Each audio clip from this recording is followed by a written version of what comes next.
Một lần nữa thay lời các điển anh liền trì câu lạc bộ dân ca quan họ Đền Đô, nơi thờ các vị tiên vương triều lý thuộc phường Đình Bảng, Từ Sơn, Bắc Ninh.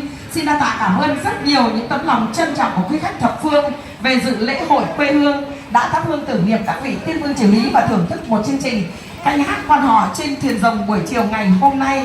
Cho phép tôi thay mặt các điển anh liền trì xin gửi tới quý vị lời cảm ơn rất nhiều. Chúc quý vị hạnh phúc, sức khỏe, vạn sự như ý. Hẹn gặp lại chương trình biểu diễn ngày mai, ngày kia. Và trên điểm giao lưu câu lạc bộ quan họ Đền Đô, chúng tôi sẽ gửi tới quý vị những tình cảm trân trọng, những bài hát theo yêu cầu.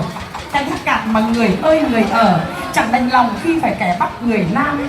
Đôi câu dã bạn ngập ngừng, người ơi người ở, xin đừng quên em.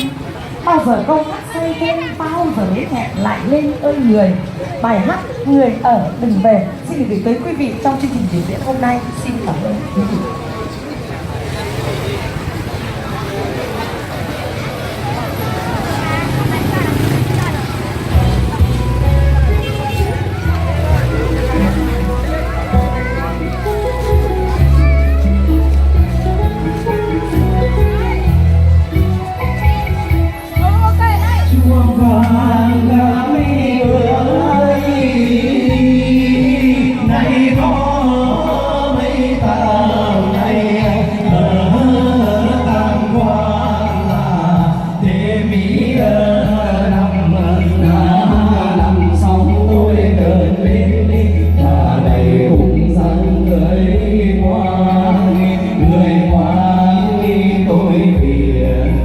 Người ơi